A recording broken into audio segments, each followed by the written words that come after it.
బంగారమా? భూమినా? మీ దగ్గర ఒక 10,00,000 ఉంటే మీరేది కొంటారు? బంగారమా? భూమినా? లాస్ట్ 6 మంత్స్ నుంచెళ్ళి గోల్డ్ రేట్లు మనం చూసుకున్నట్లయితే చాలా మందికి ఒక కన్‌ఫ్యూజన్ వచ్చింది. గోల్డ్ తీసుకోవడం బెటరా? ల్యాండ్ తీసుకోవడం బెటరా? అంటే ఒక రియల్ ఎస్టేట్ ప్రాపర్టీ తీసుకోవడం బెటరా? ఈ క్వెషన్‌ని మనము ఎమోషనల్‌గా కాకుండా ప్రాక్టికల్‌గా ఆలోచిద్దాం. మెయిన్ అడ్వాంటేజ్ ఏందంటే గోల్డ్‌లో ఎప్పుడంటే అప్పుడు ఈజీగా మనం లిక్విడేట్ చేసుకోవచ్చు. ఎన్‌క్యాష్ చేసుకోవచ్చు. ఇప్పుడున్న టెక్నాలజీ తోటి చిన్న చిన్న యాప్స్‌లో రూ. 100 కూడా మనం గోల్డ్ కొనుక్కోవచ్చు. మనం ఎంత గోల్డ్ కొన్నా గాని దాని నుంచి మనకు మంత్లీ రిటర్న్స్ అనేటివి రావు. ఎవ్రీ మంత్ మనకు ఒక పాసివ్ ఇన్‌కమ్ లాంటిది ఒక ఇన్‌కమ్ జనరేషన్, ఒక రెంటల్ ఇన్‌కమ్ లాంటిదనేది రాదు.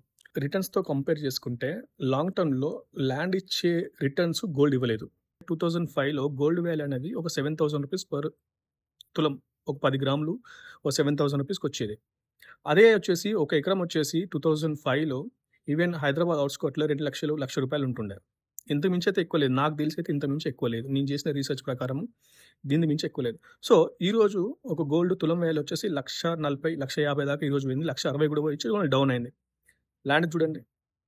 అదే ఔట్‌స్కర్ట్‌లో ఈరోజు ఎళ్లి చూడండి. 2,00,00,000, 3,00,00,000, 4,00,00,000 కోకాపేట అయితే ఇంకా చెప్పక్కర్లేదు. సో, ఒక యావరేజ్ ఎస్టిమేషన్ ఒక యావరేజ్‌గా మనం తీసుకుంటే ల్యాండ్ వాల్యూ అనేది 100 టైమ్స్ పెరిగింది.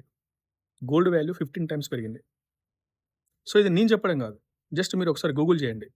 అదే ల్యాండ్ విషయానికొస్తే ఈరోజు కొనేటప్పుడు మనకు కొంచెం హెవీగా అనిపించొచ్చు. కొంచెం డబ్బులు అడ్జస్ట్ కాకపోవచ్చు. కానీ మన ల్యాండ్‌ని లీజ్‌కి ఇచ్చుకోవచ్చు. దాని నుంచి రెంటల్ ఇన్‌కమ్ వస్తుంది. అది చాలా సందర్భాల్లో మనం చూస్తుంటాం. గోల్డ్‌ని అమ్మేసి కూడా ప్రాపర్టీ కొంటుంటారు చాలామంది. కానీ ఎవరైనా ల్యాండ్ అమ్మేసి, ఒక ఇల్లు అమ్మేసి గోల్డ్ కొనుక్కున్న వాళ్ళు చూసారా? నేనైతే ఎక్కడ చూడలేదు. మీ అభిప్రాయం ఏంటి? గోల్డా? ల్యాండా?